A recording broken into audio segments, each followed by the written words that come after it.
Cumprimento a todos com a gloriosa paz de nosso Senhor e Salvador Jesus Cristo. Hoje é dia 21 de novembro de 2021 e em todas as escolas dominicais das Assembleias de Deus, por todo este imenso Brasil, estamos estudando a lição de número 8, que tem por tema Paulo, o discipulador de vidas. Paulo, o discipulador de vidas. O texto áureo da lição de hoje está em Atos, capítulo 15, versículos 40 e 41. E o texto sagrado diz assim: E Paulo, tendo escolhido a Silas, partiu, encomendado pelos irmãos a graça de Deus, e passou pela Síria e Cilícia, confirmando as igrejas. Em todas as nossas lições da escola dominical, nós sempre temos um texto de ouro, chamado texto áureo, e também uma verdade prática, que cuida da aplicação do ensino central da lição à nossa vida em particular. A verdade prática da lição de hoje, ela diz assim: o discipulado cristão forma discípulos de Cristo para que o imitem de forma que Deus seja glorificado na sociedade. O texto bíblico no qual está baseado todo o comentário da lição deste domingo é o texto de Atos, capítulo 2, do versículo 42 ao versículo 47, e depois nós vamos lá para o capítulo 20 e leremos os 4 primeiros versículos do capítulo 20. Façamos a leitura bíblica da lição desta semana. E perseveravam na doutrina dos apóstolos e na comunhão e no partir do pão e nas orações. Em cada alma havia temor, e muitas maravilhas e sinais se faziam pelos apóstolos. Todos os que criam estavam juntos e tinham tudo em comum. Vendiam suas propriedades e fazendas e repartiam com todos, segundo cada um tinha necessidade. E perseverando unânimes todos os dias no templo, e partindo o pão em casa, comiam juntos com alegria e singeleza de coração, louvando a Deus e caindo na graça de todo o povo. E todos os dias acrescentava o Senhor à igreja aqueles que se haviam de salvar. Vamos agora para Atos capítulo 20.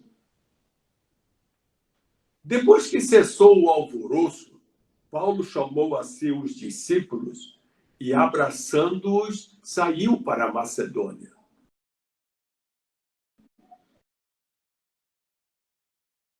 E, exortando-os com muitas palavras, veio à Grécia. Passando ali 3 meses e sendo-lhe pelos judeus postas ciladas, como tivesse de navegar para a Síria, determinou voltar para a Macedônia. E, finalmente, versículo 4, e acompanhou até a Ásia Sópatro, de Bereia, e dos de Tessalônica, Aristarco e Segundo, e Gaio de Derbe, e Timóteo, e dos da Ásia, Tíquico e Trófimo. Portanto, esta é a lição bíblica de nossa lição. Toda lição, ela tem sempre um objetivo geral. E no caso da lição de hoje, o objetivo geral é este: revelar a missão integral da igreja no discipulado. Que missão integral é esta? Pregar e ensinar. Essas duas ações precisam atuar conjuntamente na vida da igreja. Comentando um pouquinho esse objetivo geral da lição, eu gostaria de acrescentar ao que está na revista que esta lição ela revela a importância de a igreja tratar com equilíbrio e pregação evangelística com o ensino da doutrina bíblica cristã. A importância da igreja tratar com equilíbrio a pregação evangelística com o ensino da doutrina bíblica cristã. E eu diria que o melhor espaço para isso é a escola dominical. É a escola dominical. Nós precisamos, cada vez mais, incentivarmos tantos os crentes já experientes na fé a frequentar a escola dominical, mas principalmente os novos crentes, os novos convertidos, como nós temos o hábito de chamar na Assembleia de Deus. É muito importante que todo novo convertido frequente a escola dominical, porque ela é o melhor espaço para discipular os novos crentes na fé em Cristo. Mas eu queria acrescentar que é preciso que alguém acompanhe o novo convertido. Não podemos deixar esta responsabilidade exclusivamente ao novo convertido. Nós precisamos acompanhá-lo, precisamos segui-lo de perto. Porque o novo convertido é uma plantinha que está nascendo, que está germinando. A palavra de Deus foi plantada nesses corações e agora essa semente está começando a gerar uma árvore que será frondosa, mas que nesse momento é muito frágil. E por isso mesmo, ela não pode ser deixada à sua própria sorte. É fundamental que todo novo convertido seja acompanhado por um crente mais experiente. E dessa forma, ele não será esquecido na ação discipuladora da Igreja do Senhor Jesus. Depois desse breve comentário sobre o objetivo da lição de hoje, que é revelar a missão integral da Igreja no discipulado, pregar e ensinar, antes de entrarmos aqui no comentário propriamente dito da nossa revista, que está muito bom, e se você observar, a minha revista está toda sublinhada, e eu li e reli várias vezes, e fui marcando aqui vários pontos que vale a pena nós enfatizarmos no comentário desta manhã. Antes de entrarmos no comentário propriamente dito, ainda como introdução desta lição da escola dominical, que fala sobre discipulado e a atuação de Paulo nesta área do seu ministério, é importante trazermos aqui a definição de duas palavras que são centrais quando se fala de discipulado. A primeira delas é discípulo e a segunda é discipulado. Vamos, então, definir essas duas palavras. A palavra discípulo significa aluno, aprendiz, seguidor. Embora o grupo dos 12 apóstolos seja denominado de discípulos, biblicamente, todo aquele que segue a Jesus é também um discípulo. O apóstolo Paulo chega a dizer que o verdadeiro discípulo tem a mente de Cristo. Olha que coisa maravilhosa.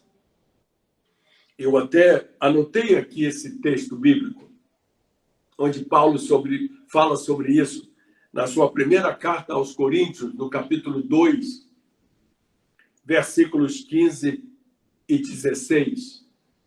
Diz assim o apóstolo Paulo: mas o que é espiritual discerne bem tudo, e ele de ninguém é discernido.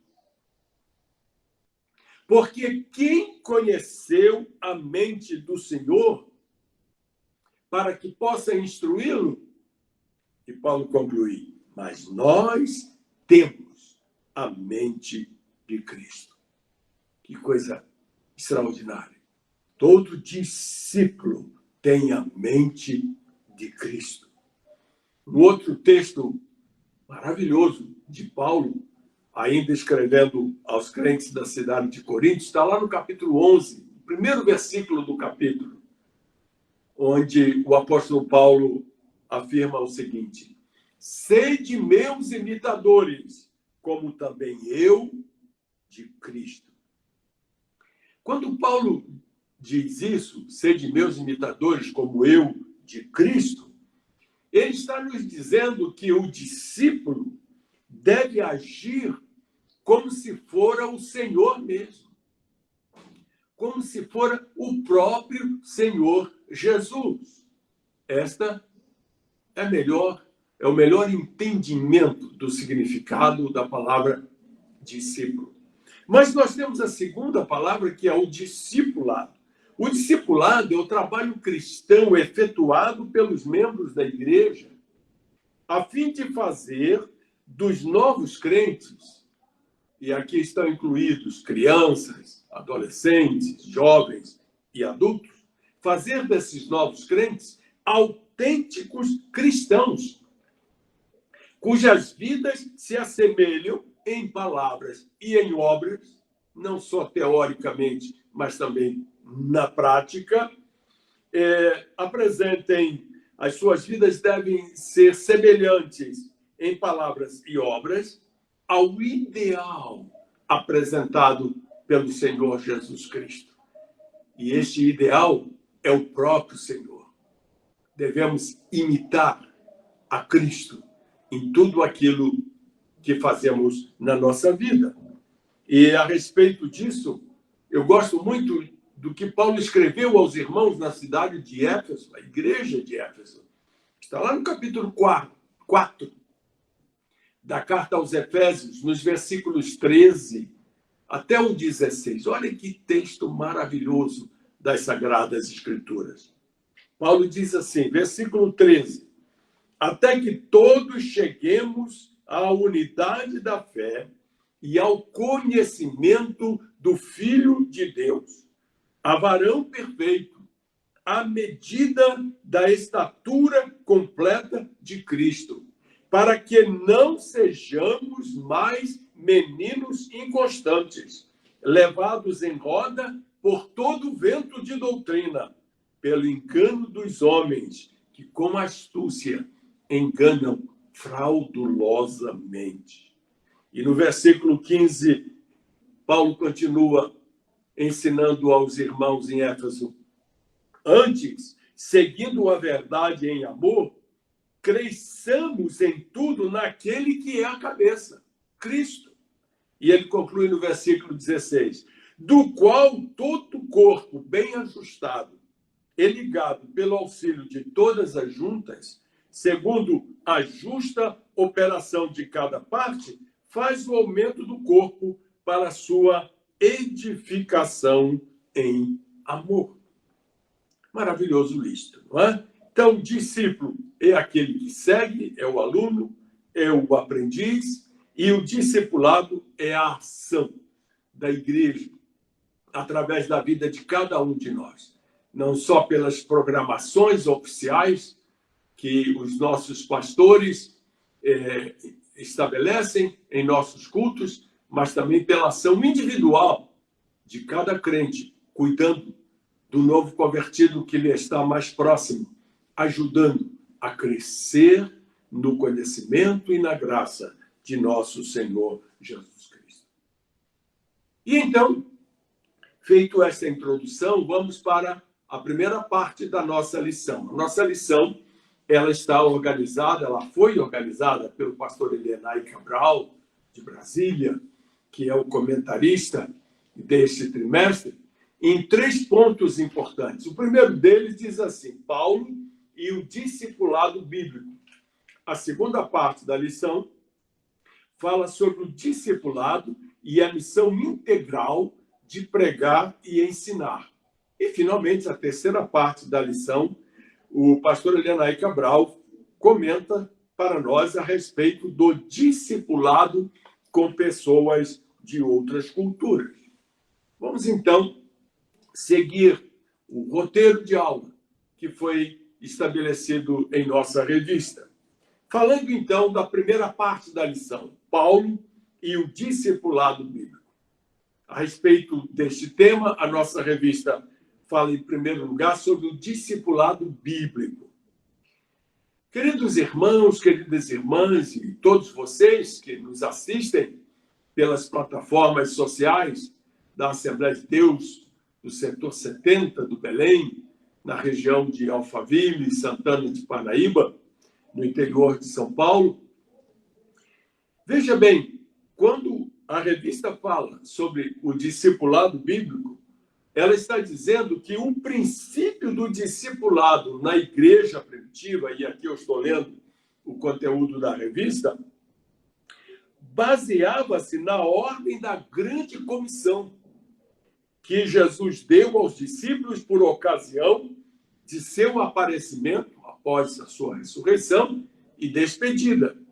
Estas últimas palavras do Senhor Jesus, que todos nós conhecemos como a grande comissão, a grande responsabilidade que o Senhor coloca sobre os nossos ombros, que o recebemos como Senhor e Salvador de nossas vidas, é o que está registrado em Mateus capítulo 28, versículos 19 e 20. É um texto muito conhecido dos crentes já há mais tempo servindo ao Senhor, mas que vale a pena repetir, porque é a palavra de Deus. E a palavra de Deus, ela se renova a cada manhã. Diz assim Mateus 28, 19 e 20. Portanto, ide, ensinai todas as nações, batizando-as em nome do Pai e do Filho e do Espírito Santo, ensinando-as a guardar todas as coisas que eu vos tenho mandado. E eis que eu estou convosco todos os dias até a consumação dos séculos. E Mateus conclui o seu evangelho com a palavra Amém. Veja, irmãos, que nesta comissão, conhecida como Grande Comissão de Jesus para todos nós, ele diz aqui, portanto, ide, ensinai todas as nações. Ensinai. Então, o discipulado é parte fundamental na vida cristã. Se nós desejamos uma igreja forte, uma igreja saudável, se nós desejamos ver nossos filhos servindo ao Senhor, não só na sua infância, mas também na sua adolescência e juventude, e assim permanecer firme nos caminhos do Senhor todos os dias da sua vida, e vocês estão diante de um exemplo vivo disso. Eu estou com 70 anos e nasci no lar cristão, e desde a minha tenra infância, fui ensinado pelos meus pais nos caminhos do Senhor. Meu pai e minha mãe se preocuparam com isso. E o resultado é que eu não só passei toda a minha infância servindo a Deus, como também venci os anos turbulentos da adolescência, todas as angústias da minha juventude, e pude me casar com uma mulher maravilhosa que o Senhor colocou no meu caminho, a Doce Gessi, com quem estamos casados já, com quem já estou casado há 50 anos, e continuo aqui, diante de vocês, com os meus cabelos brancos, servindo ao Senhor. Eu sou um exemplo vivo do verdadeiro discipulado, que aconteceu na minha vida, através do meu pai, da minha mãe, e através das lideranças da igreja, que cuidaram de mim desde a minha infância até hoje. Continuo sendo cuidado pelo meu pastor, Davi Araújo. Então, este é o discipulado bíblico. Eu queria só acrescentar um pequeno comentário, além do que eu já li da revista, que é o seguinte: durante quase 4 anos, Jesus investiu em seus discípulos e deu-lhes a tarefa de pregar e ensinar o evangelho em todo o mundo, começando por Jerusalém. Jesus prometeu que os enviaria ao mundo e que os revestiria do poder do Espírito para cumprimento da missão. Atos, capítulo 1, versículo 8, tão conhecidos por todos que já leram a Bíblia, é um versículo que nem sempre é compreendido na sua essência, na sua lição principal. Quando Jesus, ali no Monte das Oliveiras, antes de subir para o céu, ele fala aos seus discípulos: mas recebereis poder ao descer sobre vós o Espírito Santo e sereis minhas testemunhas, tanto em Jerusalém, como em toda a Judéia e Samaria e até os confins da terra. Então, esse poder maravilhoso, essa capacitação espiritual maravilhosa que nós recebemos através da presença do Espírito Santo em nossa vida, ela está em nós, para nós utilizarmos toda essa força espiritual na pregação e no ensino da palavra de Deus. Nessa primeira parte da lição, a segunda parte do comentário da lição fala sobre Paulo, o discipulador. Nesse item da revista, eu sublinhei o texto em que o comentarista diz assim: ao longo de suas cartas, nós vemos um compromisso profundo com a doutrina exposta e a sua aplicabilidade na vida do discípulo. A doutrina do discipulado, mas há também prática coerente com a doutrina. Percebe? Então, nós temos teoria e prática. Nós temos a doutrina bíblica exposta ao longo das cartas do apóstolo Paulo, mas ele também se preocupava não só com o ensino, mas também com a aplicabilidade do ensino na vida diária das pessoas daquela época que seguiam a Jesus, que seguiam os seus ensinos. E a terceira parte da lição fala sobre a metodologia de Paulo para o discipulado. Qual era a metodologia dele? Diz assim a revista: o primeiro passo para o discipulado de Paulo era pregar o evangelho e, pelo poder do Espírito Santo, convencer as pessoas acerca de Cristo. Então, a partir dos primeiros convertidos, ele plantava uma igreja na cidade. Ao plantá-la, o apóstolo ficava ali o tempo suficiente para firmar os passos dos novos convertidos. Então, esta é a metodologia que o apóstolo Paulo ele utilizava na sua ação discipuladora. Perfeito? Uma lição importante aqui é destacar que a obra do discipulado envolve pessoas que sejam crentes de verdade. Pessoas idôneas, que amem o Senhor e a sua igreja, ao ponto de se doar inteiramente em favor de um novo convertido. Queria acrescentar aqui mais um pequeno comentário a esse item da revista que fala sobre a metodologia de Paulo para o discipulado.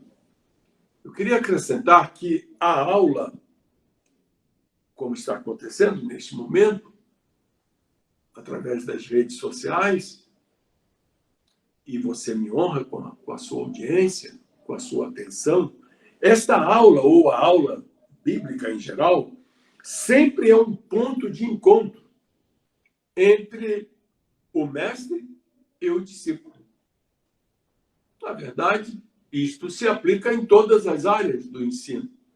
Não só no ensino bíblico, nas escolas públicas também, nas faculdades, nos cursos que nós fazemos, né? Nos cursos profissionalizantes, nos cursos preparatórios, nos vestibulares. Então, a aula é sempre um encontro dessas duas personagens, o mestre e o discípulo.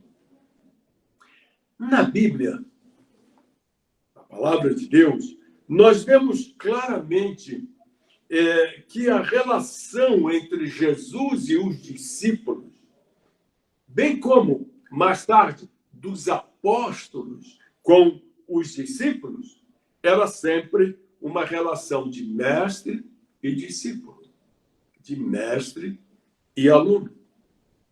O mestre aplica o que ensina à sua própria vida. Ou seja, o bom ensino é aquele em que o mestre ensina pelo exemplo. O outro lado da moeda, o discípulo, ele deseja imitar o que aprendeu, aplicando os ensinos na sua vida. Não esqueçamos de que o objetivo da escola dominical é gerar imitadores de Cristo.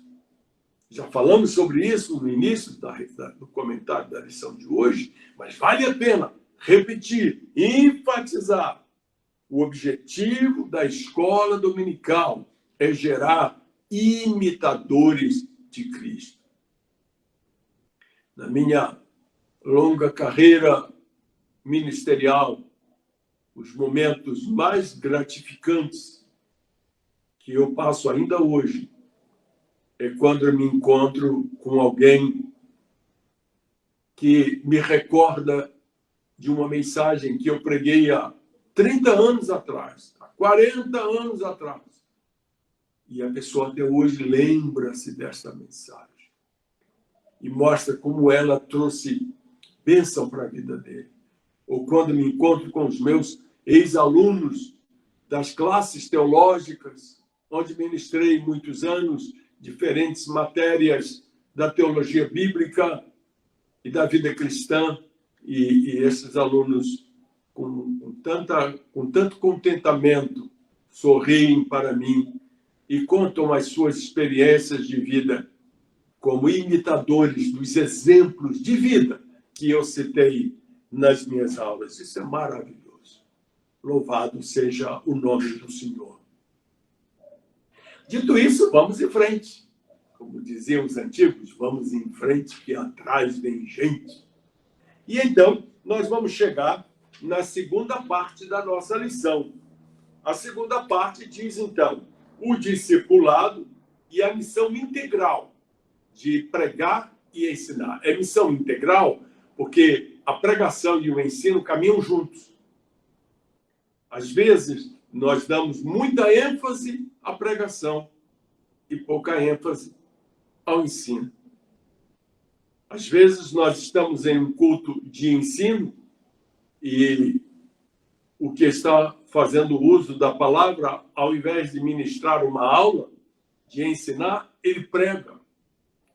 Como se ele estivesse num culto de domingo à noite, num culto ao ar livre, quando, na verdade, a ênfase deveria, nesse caso, no culto de ensino, ser dado ao ensino. E o ensino tem toda uma metodologia própria, todo um cuidado, para que todos aqueles que nos ouvem possam absorver os ensinos que estão sendo ministrados. Muito bem. Então, esse é o que nós tratamos agora na segunda parte da lição de hoje. E o comentarista, ele divide essa segunda parte da lição em 3 itens. O primeiro é a pregação, o ponto de partida. Diz o comentarista, pregar o evangelho é o meio que o Espírito Santo leva pessoas à salvação. A Igreja de Cristo se expandiu assim. Ela tinha como ponto de partida a tarefa que Jesus deixou aos seus discípulos. Então, a pregação é importante, porque tudo começa com a pregação. Seja ela através do púlpito de uma igreja, seja ela através das redes sociais, seja ela através dos cultos nos lares, né? Dos cultos em células, seja ela através do testemunho pessoal no local de trabalho, na classe, na escola, seja ela na escola do curso fundamental, seja ela na faculdade, e ali nos intervalos você tem oportunidade de pregar, porque a pregação é o ponto de partida. Mas o comentarista, então, na segunda parte desse item da lição, ele fala, então, sobre o ensino. O que é o ensino? O ensino é fazer discípulos. Fazer discípulos. E o comentarista diz assim, e agora? O que fazer? E ele responde, ensinar, ensinar, ensinar. Os apóstolos da igreja primitiva, que deram continuidade ao projeto da igreja, que Jesus deixou implantado aqui na terra, os apóstolos entenderam que deviam discipular esses recém-convertidos com a doutrina que receberam de Cristo.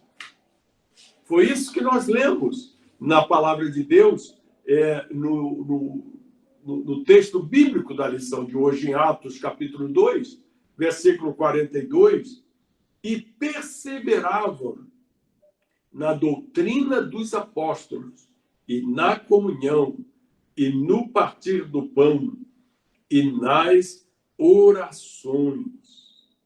Que coisa maravilhosa! Perseveravam na doutrina dos apóstolos, que era o ensino de Jesus ministrado àqueles que estavam à volta dos apóstolos e também viviam em comunhão uns com os outros, tanto ao participar da ceia do Senhor, quanto nas reuniões de oração. Então, fazer discípulos é o que vem depois da pregação, o ensino. O ensino. E então, na terceira parte desse tópico 2 da lição, o comentarista, então, une as duas coisas. E ele dá esse título, pregação e ensino. Diz o comentarista, as reuniões da escola dominical. Deixa eu ler aqui na própria revista. As reuniões de escola dominical e os cultos de ensino da palavra são instrumentos importantes para forjar o caráter cristão e formar pessoas, crianças, adolescentes, jovens e adultos, que imitem a Cristo em suas vidas.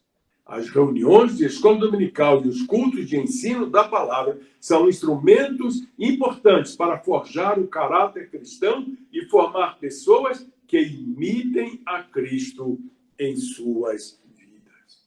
Que maravilha! Que Deus possa transformar todas as milhares de escolas dominicais espalhadas pelo mundo nesse instrumento maravilhoso de ensino da palavra de Deus. Segundo li, tempos atrás, foi calculado que existem hoje no mundo cerca de 148 milhões de alunos de escola dominical. Coisa linda. Eu e você fazemos parte deste número.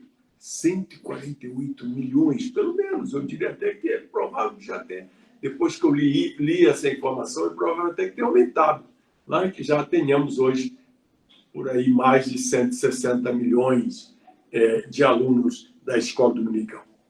E então, seguindo na nossa caminhada, dá uma olhadinha aqui no horário, para ver como é que nós estamos no horário, estamos caminhando bem em nosso horário. Nós vamos, então, para a terceira parte da lição.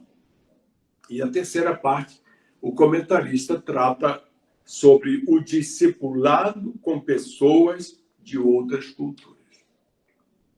Essa questão de levar o ensino do Evangelho para pessoas de culturas diferentes tem sido um desafio muito grande para os cristãos do século XXI.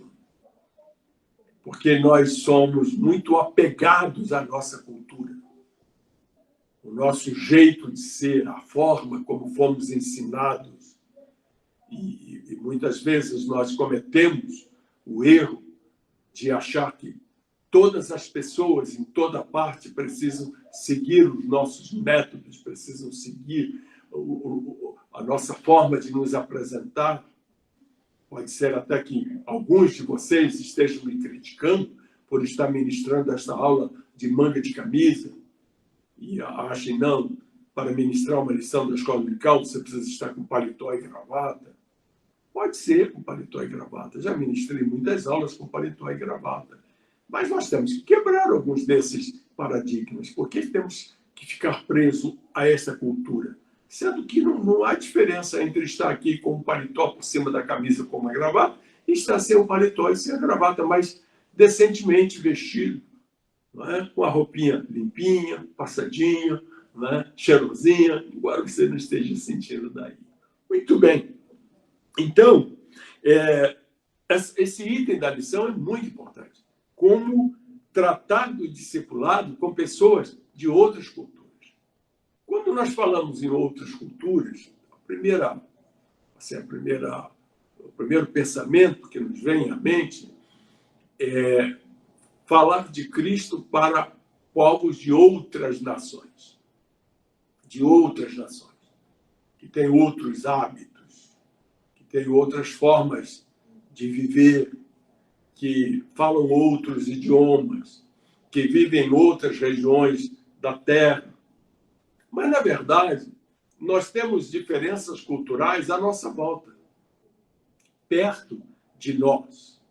Não é? Muitas vezes nós nos importamos com o cabelo black power de um jovem, um moço, de uma moça.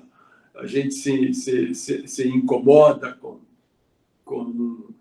a maquiagem que usa, a gente se importa, porque choca, né? É uma mudança, é uma diferença cultural que choca com a cultura que nós crescemos e que nós entendemos que deve se repetir por toda a vida, por todas as gerações futuras. E, na verdade, não é dessa forma que nós devemos avaliar as culturas. Nós devemos avaliar as culturas à luz da palavra de Deus, comparando a cultura com a palavra de Deus. E, de acordo com a cultura, nós podemos, então, ensinar. E isso é um desafio muito grande. É um desafio muito grande. É um fato conhecido no campo missionário, de um missionário que estava evangelizando uma tribo que comiam gente. Eles, quando aprisionavam alguém, eles matavam as pessoas e eles comiam as pessoas. E esse missionário ficou muito feliz porque o cacique dessa comunidade, dessa tribo, aceitou a Jesus e, como é a cultura naquela época, todos seguem o cacique, todos seguiam a liderança. E o missionário, então, começa a batizar os novos convertidos e deixava o cacique para trás, não batizava o cacique. Isso começou a incomodar o cacique. E ele então procurou o missionário e disse: por que o senhor batiza os outros e não batiza a mim?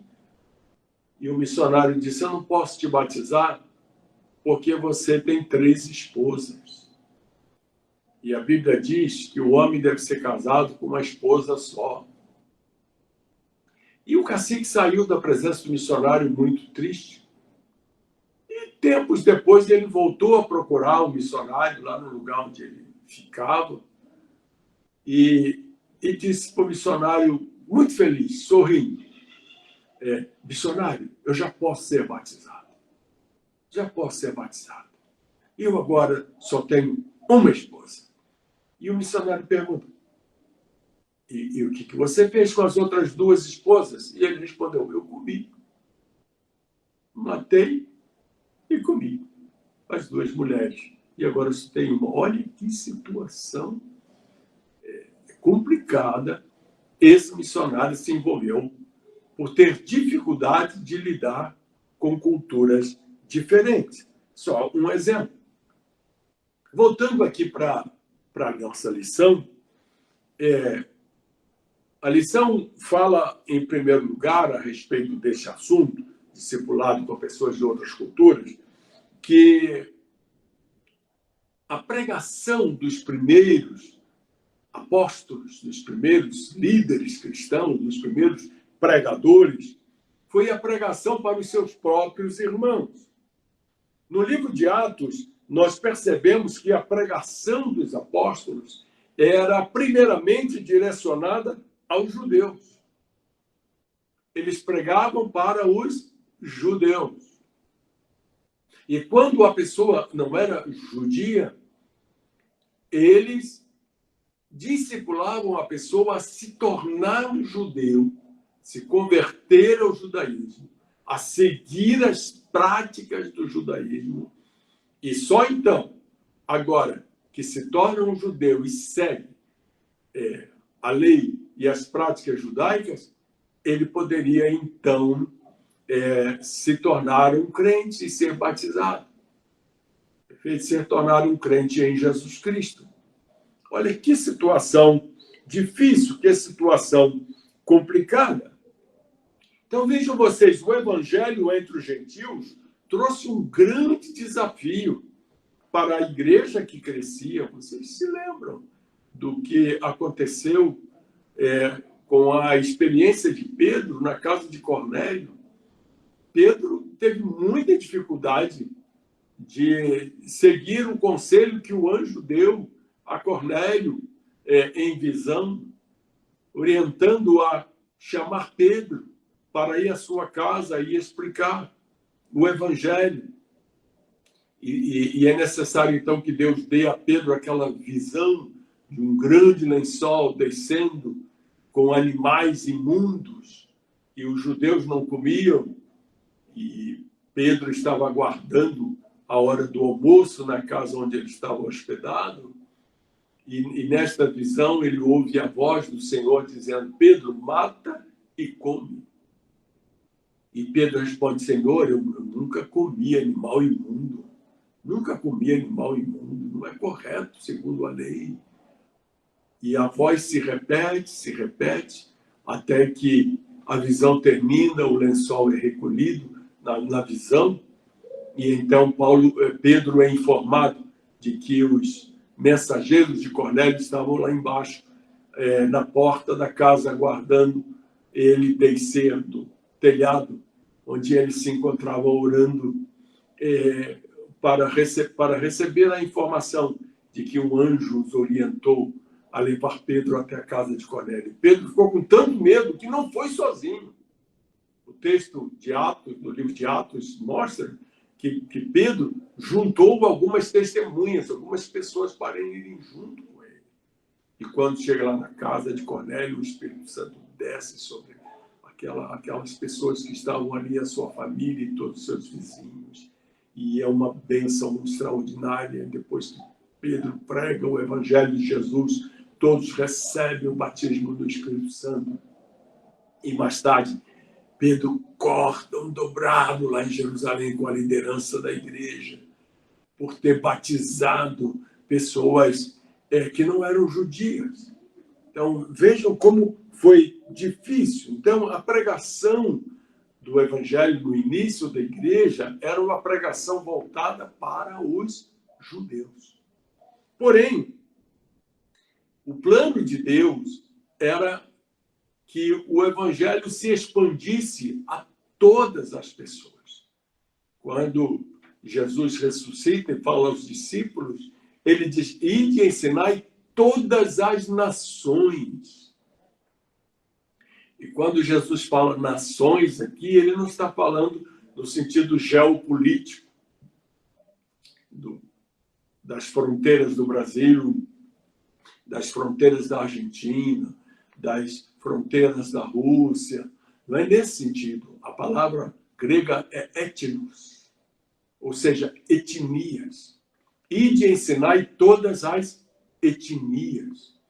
Então, isso significa que aqui no Brasil nós temos a responsabilidade, a missão dada por Deus de pregar o evangelho, não só aos brasileiros, mas também aos japoneses, aos coreanos, aos árabes, perfeito? A todas as etnias, as diferentes etnias indígenas, diferentes tribos indígenas. Cada uma dessas nações étnicas tem Jesus deixou sobre nossos ombros a responsabilidade de levar o evangelho a todas essas etnias. Portanto, a igreja não poderia fugir dos não-judeus, ou gentios, como eram chamados na época de Paulo, porque alcançar os não-judeus era a promessa de Cristo registrada em Atos capítulo 1, versículo 8, que já citamos na lição de hoje. Recebereis poder ao descer sobre vós o Espírito Santo e sereis minhas testemunhas em Jerusalém, Samaria, Judéia e até aos confins da terra. Ou seja, a todo o mundo. E o apóstolo Paulo, ele discipulou pessoas oriundas de diferentes culturas e costumes religiosos. Muito bem. E então, no item 3, na terceira parte desse item 3, o comentarista fala, então, sobre o discipulado numa cultura diferente.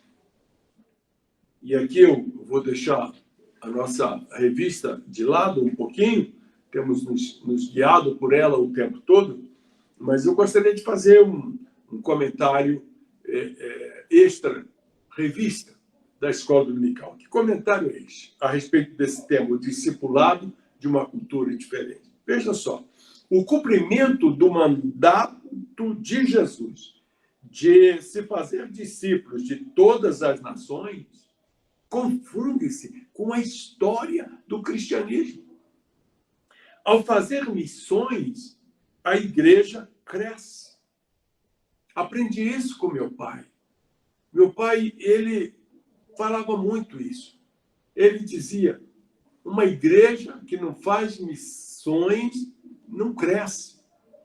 E é interessante que ele teve a oportunidade de enviar poucos missionários.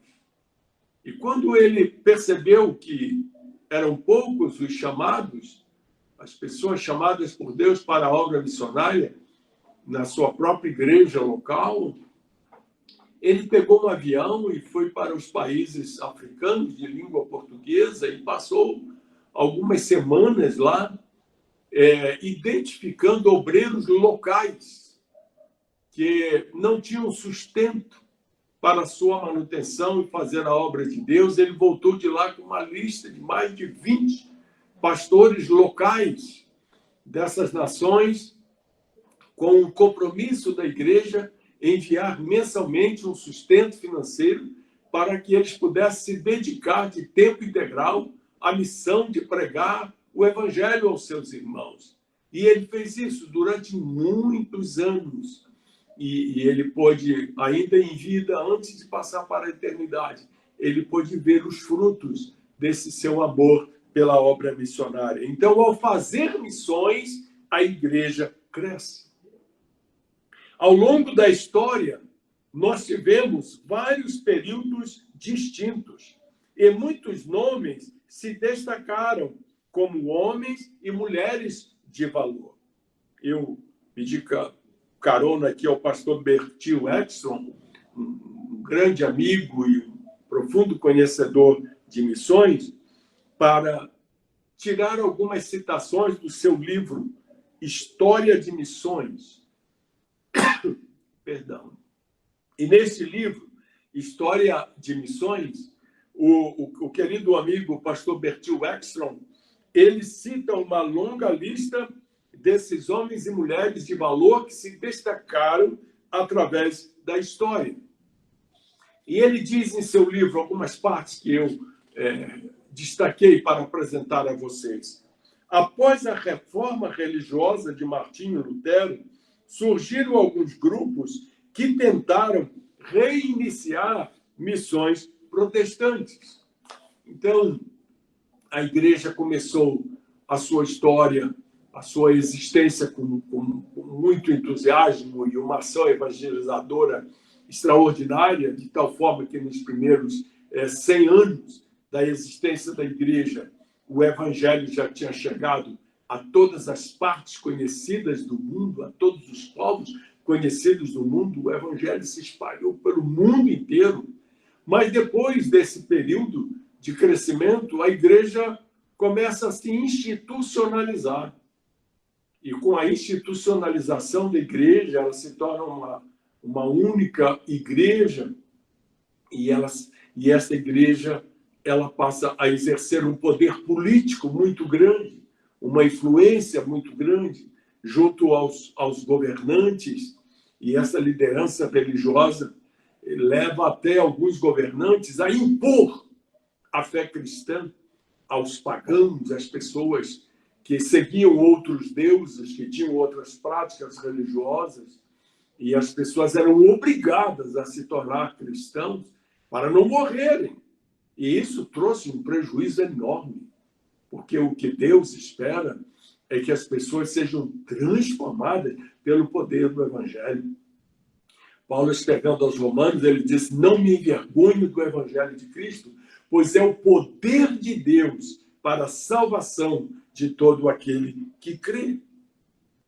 E então a igreja ela vai caminhando com muita dificuldade, até que acontece a reforma no século XV.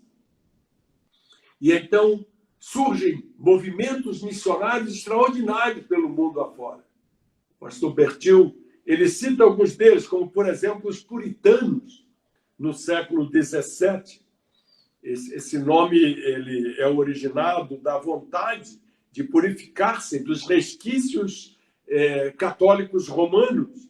E um dos puritanos mais famosos é John Bunyan, autor do livro Peregrino, o livro mais vendido no mundo depois da Bíblia. É o segundo livro mais vendido no mundo, em toda a história, é o Peregrino, de John Bunyan. E John Bunyan era um puritano, que viveu no século XVII. O livro História de Missões também menciona o pietismo, um movimento que originou-se no meio da Igreja Luterana, no final do ano 1600, e propunha reformas à tradição protestante que já se acomodava. Um pouco menos de 100 anos depois da reforma, a tradição protestante já começava a consolidar a sua tradição e a não dar mais espaço para a expansão do evangelho. E os pietistas, eles influenciaram grandemente o trabalho missionário da sua época. Um outro grupo muito importante na história do cristianismo foram os morávios.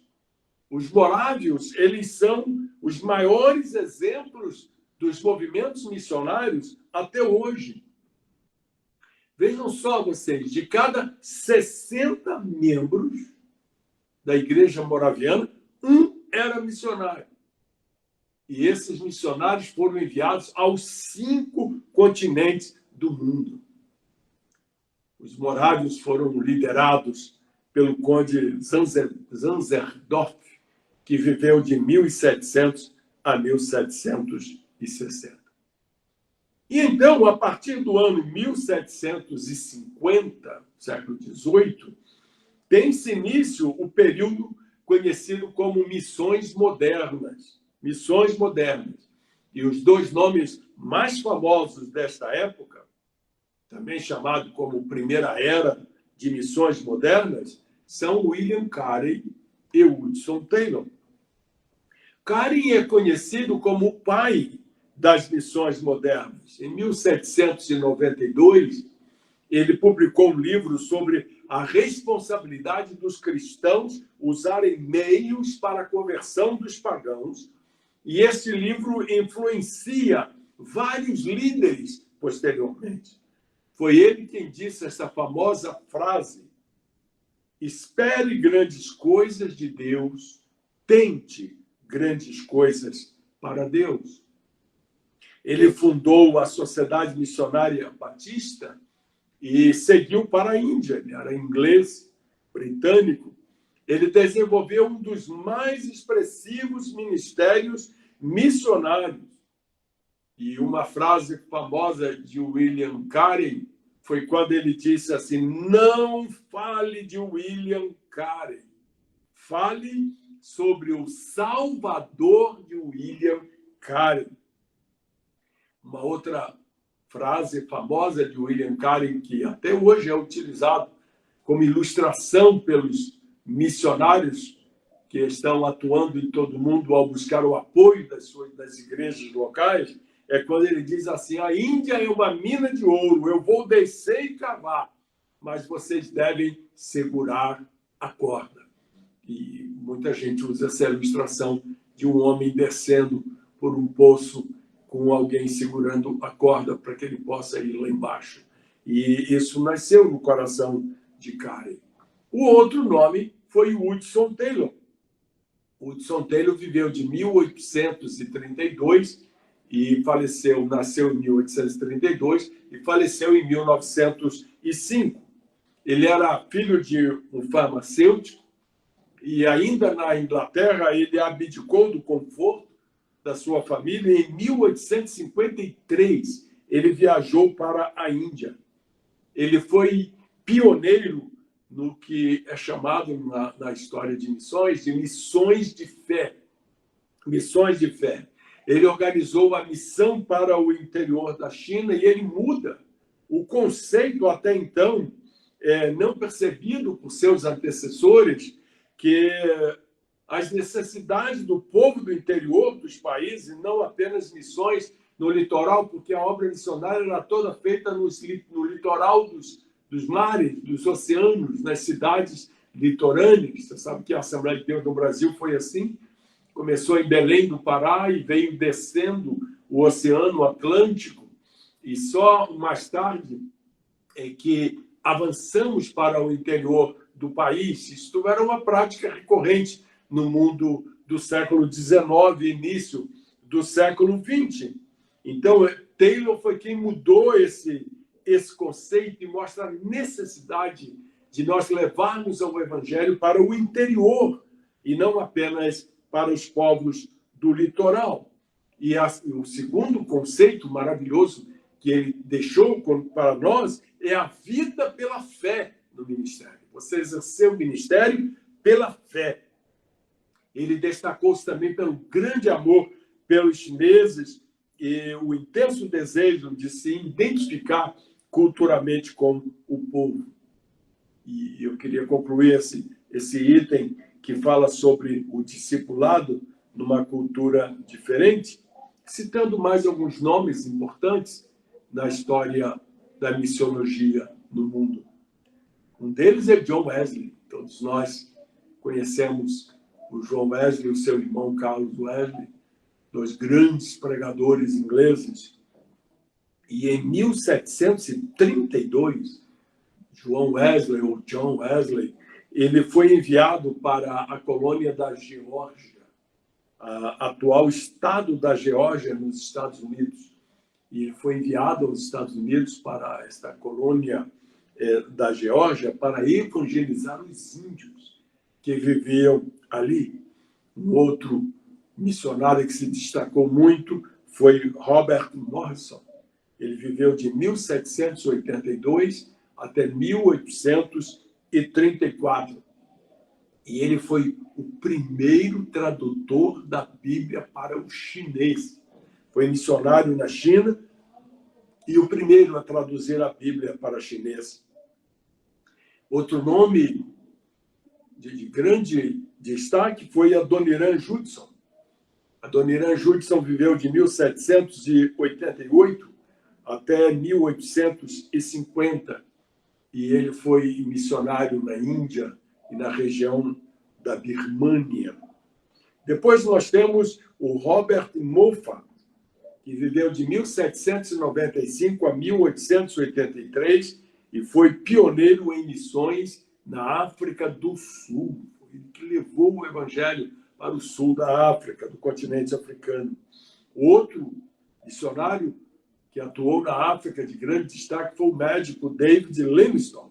Ele viveu de 1813 a 1873. Ele foi um dos missionários mais famosos ao interior da África e expandiu o evangelho pelo interior desse continente que nós tanto amamos. E, por último, eu queria citar John Patton. John Patton viveu de 1824 a 1907 e ele desenvolveu um belíssimo trabalho nas ilhas do Pacífico.